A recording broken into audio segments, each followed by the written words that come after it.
திருவண்ணாமலையில் உலக பிரசித்தி பெற்ற அருணாச்சலேஸ்வரர் கோவில் உள்ளது.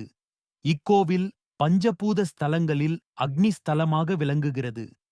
கோவில் பின்புறம் உள்ள அண்ணாமலை என்று பக்தர்களால் அழைக்கப்படும் மலையை சுற்றி உள்ள 14 கிலோமீட்டர் தொலைவு கொண்ட கிரிவல பாதையில் பௌர்ணமி நாட்களில் லட்சக்கணக்கான பக்தர்கள் கிரிவலம் செல்கின்றனர்.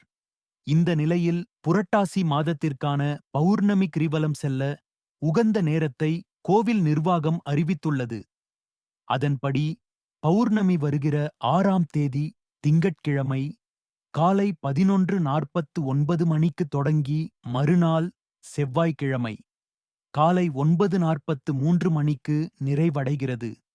இந்த நேரத்தில் கிரிவலம் செல்லலாம் என்று தெரிவிக்கப்பட்டுள்ளது. பௌர்ணமியன்று திருவண்ணாமலையில் கிரிவலம் செல்ல பல லட்சம் பக்தர்கள் வருகை தருவார்கள் என்று மாவட்ட நிர்வாகத்தின் மூலம் எதிர்பார்க்கப்படுகிறது. இதையொட்டி மாவட்ட நிர்வாகத்தின் மூலம் பக்தர்களுக்கு அடிப்படை வசதிகள் மேற்கொள்ளும் பணிகள் தீவிரமாக நடைபெற்று வருகிறது.